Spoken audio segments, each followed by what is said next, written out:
नमस्कार, न्यूज मंच देख रहे हैं आप और मैं हूं विशाल वैभव। नेता प्रतिपक्ष राहुल गांधी जो है आज पटना पहुंचे और पटना पहुंचकर जिस तरह से एक बार फिर उन्होंने जातीय जनगणना को लेकर सवाल खड़ा किया, तो इसको लेकर जहां राजद ने जो है जातीय जनगणना को के बारे में जो राहुल गांधी का बयान आया उसका समर्थन करते हुए कहीं ना कहीं मुख्यमंत्री नीतीश कुमार को जो है इसका जिम्मेवार ठहराया, तो वहीं बीजेपी जो है सीधा कांग्रेस पर हमलावर हुई और कहा कि कांग्रेस जो है उसको खुद जो है वो डूबती नैया है और राहुल गांधी दो नहीं वो 200 बार भी आए तो कोई फर्क पड़ने वाला नहीं है। तो क्या कुछ है पूरा बयान, आपको छोड़ जाते हैं सभी के प्रतिक्रियाओं के साथ। बने रहिए न्यूज मंच के साथ। न्यूज मंच के लिए प्रदीप कुमार के साथ विशाल वैभव, पटना। सवाल उठाया किसी ने कि आगे क्या करना है, रास्ता क्या है। मैं बताता हूं आपको। सबसे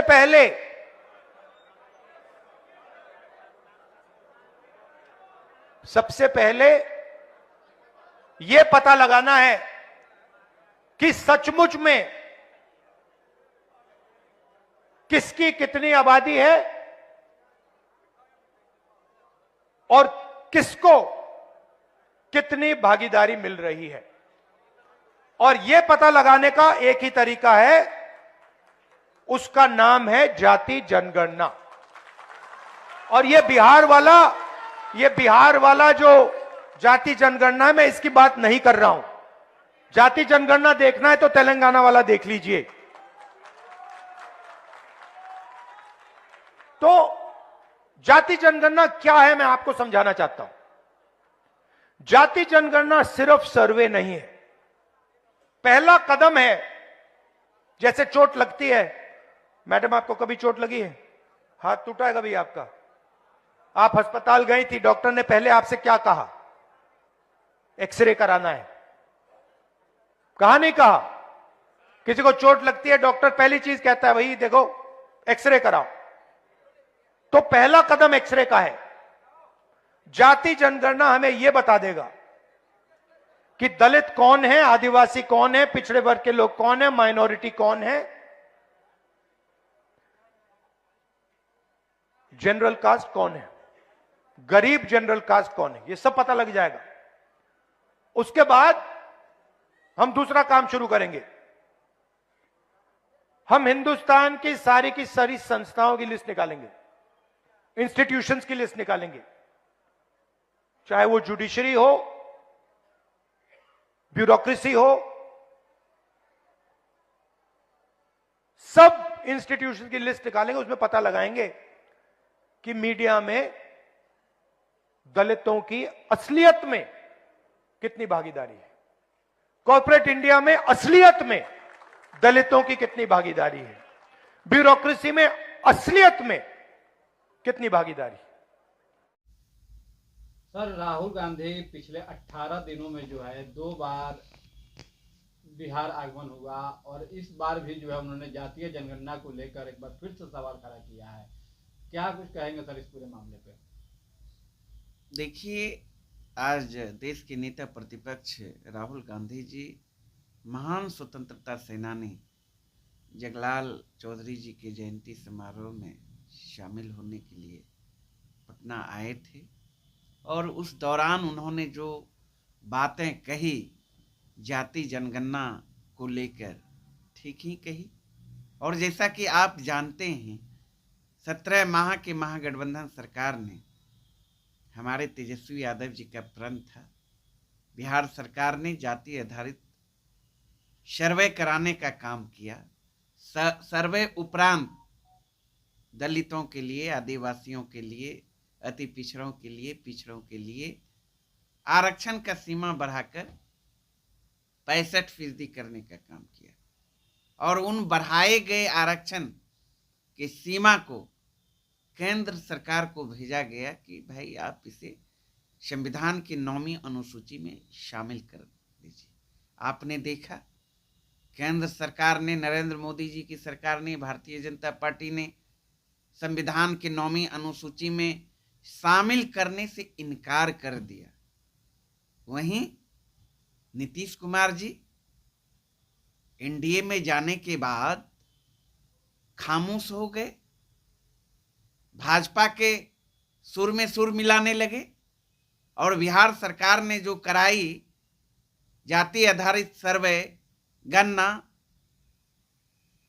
उनको महत्वहीन करने का काम किया। क्या मतलब रह गया? कोई मतलब नहीं रह गया। जाति आधारित गणना जब कराया गया था, जिस उद्देश्य से हमारे आदरणीय नेता तेजस्वी यादव जी का जो संकल्प था, प्रण था कि जब एक्सरे हो जाएगा हर जाति धर्म समूह के लोगों का, किसकी क्या स्थिति है आर्थिक रूप से, शैक्षणिक रूप से, हर दृष्टिकोण से, उस अनुरूप नीति बनाया जाएगा उसको मजबूती प्रदान करने के लिए। और बिहार सरकार ने निर्णय भी लिया था 17 माह के दौरान कि भाई 94 लाख परिवार जो गरीब हैं, जिसकी आय 6,000 से नीचे है, उसे हम मजबूत करने के लिए 2 लाख रुपया देने का काम करेंगे। जिनको घर नहीं है उसको घर बनाने के लिए हम सहायता राशि देने का काम करेंगे। सारा प्लानिंग बनाया गया था। क्या हुआ उस प्लानिंग का? नीतीश कुमार जी को जवाब देना चाहिए। यहाँ डबल इंजन की सरकार है, तो इन सारे संदर्भों में उनका जो आज आया है बयान, तो वही तो उन्होंने कहा है। जब बिहार में तेजस्वी यादव जी के नेतृत्व में महागठबंधन की सरकार बनेगी तो निश्चित रूप से जाति आधारित गणना उपरांत जो भी निर्णय लिया गया था 17 माह के महागठबंधन की सरकार में, गरीबों को मजबूत करने हेतु सारे कार्यक्रम लागू किया जाएगा। बस सर, एक सवाल और होगा। पप्पू यादव पूर्णिया सांसद जो है वो हमेशा कहते रहे हैं कि जो है बिहार में कांग्रेस को नेतृत्व करना चाहिए। उनकी अपनी अभिव्यक्ति है, अभिव्यक्ति की आज़ादी है। यहाँ अपने अपने विचार लोग रखते रहते हैं। और जहाँ तक है राष्ट्रीय जनता दल और कांग्रेस पार्टी का अटूट गठबंधन है और बिहार में आप देख रहे हैं मजबूती से महागठबंधन काम कर रही है तेजस्वी यादव जी के नेतृत्व में, और मुख्यमंत्री का चेहरा आदरणीय तेजस्वी यादव जी हैं। इसमें कहाँ कोई दिक्कत है। धन्यवाद सर। राहुल गांधी 18 दिनों में दूसरी बार बिहार आए हैं और आते ही आज फिर जातीय जनगणना को लेकर सवाल खड़ा किया। पिछली बार भी उन्होंने जातीय जनगणना को लेकर बातें कही, आज भी उन्होंने जातीय जनगणना को लेकर कही, और कहीं ना कहीं जातीय जनगणना पर हमेशा सवाल वो खड़ा कर रहे हैं। देखिए, राहुल गांधी जी 2 बार आवे या 200 बार आवे, उनको सही चीज़ों की जानकारी प्राप्त करनी चाहिए बोलने के पहले। आज वो जातीय जनगणना पर प्रश्न कर रहे हैं। कल जब कांग्रेस पार्टी राजद और जदयू सरकार में थी, उसी समय जातीय जनगणना हुआ था जिसका श्रेय राहुल गांधी की पार्टी ले रही थी। उस समय तो उन्होंने नहीं कहा था कि जातीय गणना सही नहीं है। तो निश्चित रूप से अपने आप को वो दुविधा में डाल रहे हैं, अपनी स्थिति को नहीं साफ कर पा रहे हैं कि वो क्या चाहते हैं। निश्चित रूप से जातीय जनगणना हुई है और पूरी तरह से नीतीश कुमार ने इसको बारीकी से करवाने का काम किया है और सभी पहलुओं को देखा गया है। तो राहुल गांधी को ठीक है अपना मनावे किसी का जन्म तिथि पुण्यतिथि, उसके लिए कोई दिक्कत नहीं है, लेकिन उन्हें समझना चाहिए कि बिहार सरकार बहुत मजबूती से बिहार के विकास के लिए कटिबद्ध है। बिहार में बड़ी बड़ी योजनाएं प्रधानमंत्री ने दी है और लगातार बिहार को फोकस में रख के इस बार बजट भी बना है। कांग्रेस पार्टी के दूसरे राज्यों के लोग ही बोल रहे हैं कि बिहार को विशेष पैकेज दिया जा रहा है, बिहार को अधिक से अधिक मदद दी जा रही है।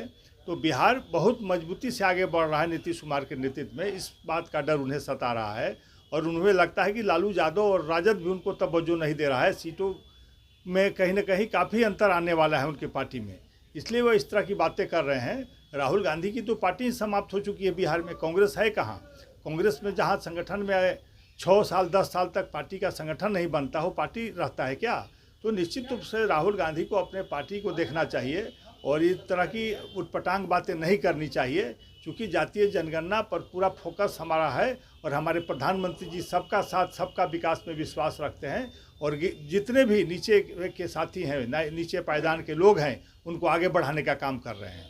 सर, आपने कहा कांग्रेस खत्म हो गई है, लेकिन पूर्णिया सांसद पप्पू यादव कह रहे हैं कि अब तो कांग्रेस को नेतृत्व करना चाहिए। पूर्णिया सांसद कहाँ हैं, किस पार्टी में हैं? कांग्रेस में हैं क्या? अभी तो कांग्रेस में लटक बनना चाहते हैं, लेकिन कांग्रेस पार्टी नहीं लटकाना चाह रही उनके वजन को देख करके। तो निश्चित रूप से पप्पू यादव अभी तलाश में है कोई पार्टी का, अभी हो सकता है कि उसी डूबती नैया पर सवार होने का मन है, तो निश्चित रूप से पप्पू यादव की भी नैया उसमें बैठेगी। धन्यवाद।